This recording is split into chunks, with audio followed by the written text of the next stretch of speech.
Where are the best schools? Where's the most safest place to live? Is there a sense of community over here? What are the best neighborhoods over there? These are all questions that parents, just like myself, think about all the time when we're considering moving, especially across the country. In this video, I'm going to be talking to you about the top 5 areas I think you should consider moving to if you have a family and you want to experience and give them the best quality of life. What is good quality of life? Well, I mean, obviously it's going to depend on who you're talking to. Everybody has something different and what they determine as good quality of life. I will say though, as a parent, and most parents are all going to be concerned with the same things, right? So we are very concerned with education, safety, making sure our kiddos could go outside and ride a bike and not be worried about it, making sure that they're going to a good school and that they're thriving for success in their future. So when you're moving, most parents are concerned with these things. I'm going to be starting at number 5 and moving to number 1 to give you a whole realm of where I think you should be moving to. Now, Cary, North Carolina is going to be the 5th on my list. Now, Cary, North Carolina is beautiful, right? It's located northeast of Raleigh,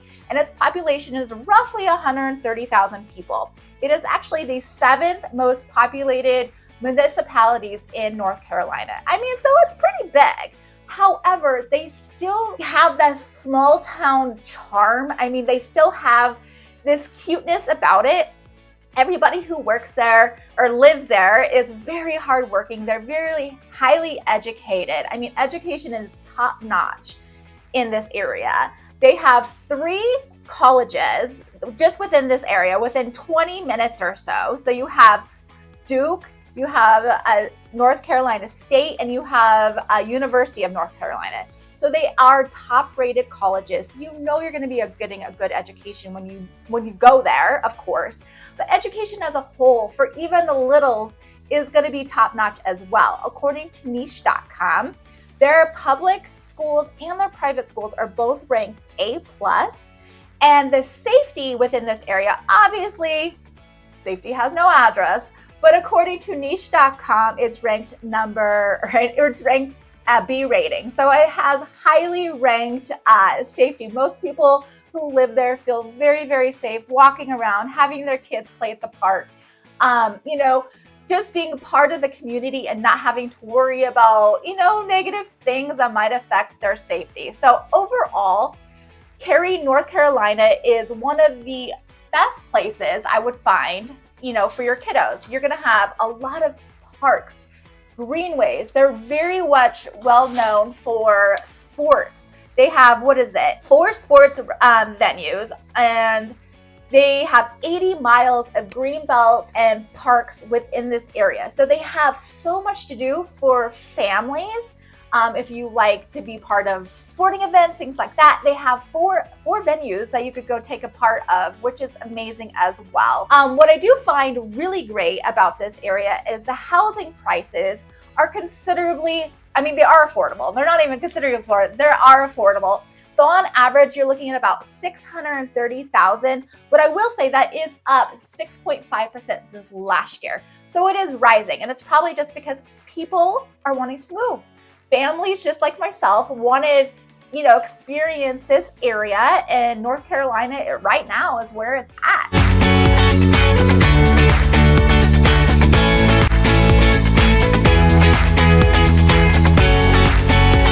4th on my list is Carmel, Indiana, which is just north of Indianapolis.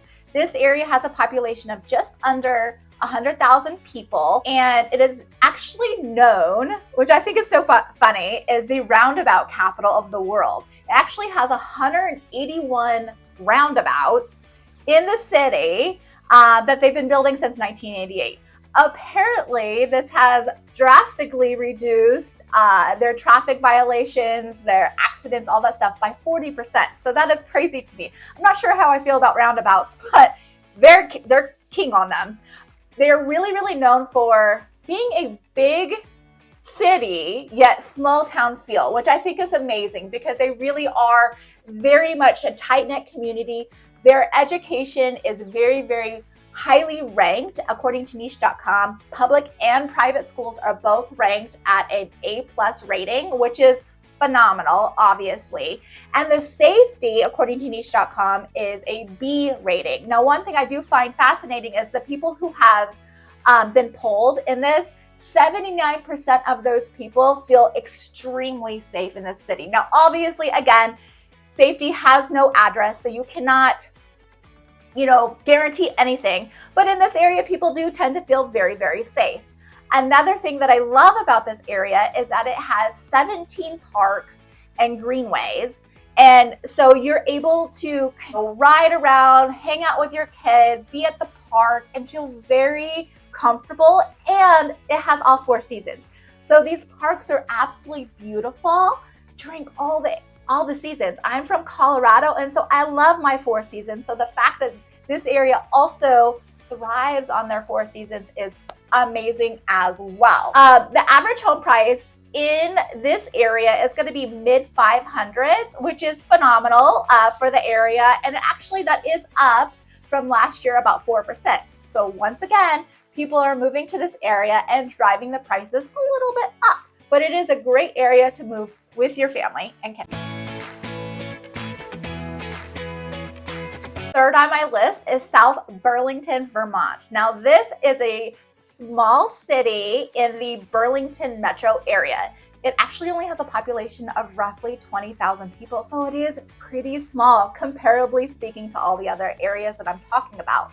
Now, this is home to Ben & Jerry's ice cream, so if you're anything like me and a fan of Ben & Jerry's, this is the place to live. You get unlimited Ben & Jerry's. I think that's amazing. So they are the second largest city in Vermont, and they're actually known as the #1 sports city in Vermont. So they're highly ranked for their sports.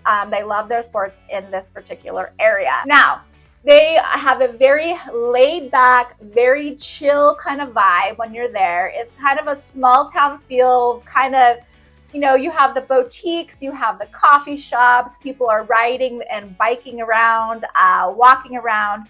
They have an extensive trail system that'll connect you throughout the entire city, which is phenomenal if you don't want to drive, because you don't necessarily need to. I mean, it's small enough you don't actually need to. You could probably just bike everywhere you want to go. The schools are highly ranked there as well, of course. They're at an A+ as well, and they have amazing views for the high school. So the high school is very renowned. So if you have a kiddo in high school age, or maybe even middle school going into high school, this is the area you want to be in, because the reviews on this high school are crazy. The safety as well, great. And then 60% of the people polled on the safety said that they feel super safe. So there's nothing to be worried about when it comes to that.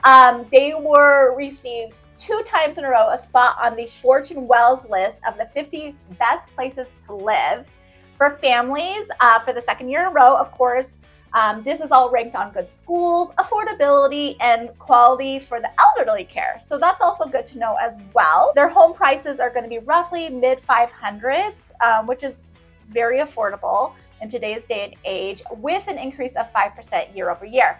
So, or at least since last year. So you're going to have, a great small town feel, which I actually really vibe off of. I live more in a small town now. And so 20,000 people sounds small to some people, but it really gives you that sense of community. And I love the fact that they still have high ranked schooling. And I love that you can, ride your bike throughout. I love the little, the coffee shops and all of that good stuff. So I highly say that South Burlington, Vermont should be high on your list.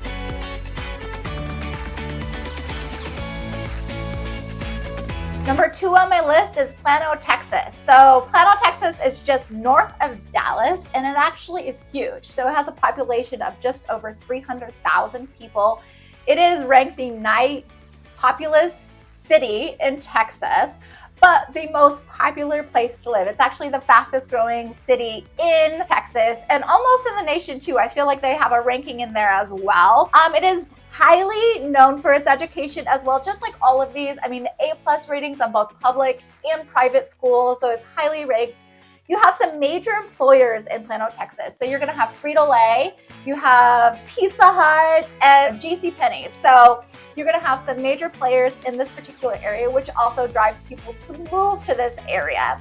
One thing that they're really well known for is the family-friendly neighborhoods that's completely surround this entire city. So you're going to have plenty of neighborhoods with the parks, the amenities, the events, all of that good stuff. That's all kind of right there in Plano, Texas. It is definitely a highly ranked area within Texas. So if you don't want to live in Dallas, I would head out to Plano because you are going to probably get a lot more for your money. Honestly, on average, the price point right now is about $500,000, and that is up 3% since last year. The safety is at a B, just like all of the other ones. All of them are highly ranked when it comes to that too. So it is also a great area to move to if you want to bear the heat. I mean, Texas is pretty hot, but if you want to bear the heat, I would head over to Plano. Okay, the number one on the list is Irving, California. Now, Irving, California is one of the largest master plan communities in Orange County of California, and actually has 300,000 people, just like Plano. So it's a big, big area, but it is a master plan area. So they have highly developed certain things within this community that, essentially bring the community together. However, it's not really walkable. You definitely need a car if you're going to be living in this particular area. They have excellent schools, of course. They also have the University of California, Irving, which draws a lot of people from all over the world to go to this highly ranked college. And it has just such a vibrant campus life that's why a lot of people are going to this particular area. Irving has really cool areas with coffee shops and restaurants. They're really known for their food scene out there. So if you're a foodie, this is a great area to go to as well. The safety here is low, and about 68% of people polled in niche.com said that they feel very, very safe living there. And all the reviews that I keep on reading are all saying the same thing. They have numerous parks, recreation, trail. So if you're an outdoor enthusiast, Irving is a great place to live, and you're really close to the beach, just a couple hours to the mountains. So you have just kind of this everything around you, like the best of all worlds right there in California, which is, perfect. The only downside, I will say, is that it's super expensive. On average in Irving, California, the house price is $1.5 million. So it is quite a bit more expensive than any of the other 4 areas that I've already mentioned. However, it's still a great place to live. And for all of you who can afford it and want to live in California, Irving is a great option for you. It has everything that your kiddos might need, great economic system, great employment system, and you have all of that stuff. The only downside I have found was that everything kind of closes right around 10 o'clock at night. So the nightlife, if you're mid-20s, it's maybe not the best place for you to live for that. But I mean, if you're moving there for a family, I don't know about you, but I don't stay past 9 anywhere. So it may not be a problem. So these are my top 5 places I think you should consider moving to throughout the United States if you have a family like myself, and the things that you should consider. These are just my list. These are just research that I've personally done. Please reach out to me anytime. I'm here to help you in any way possible.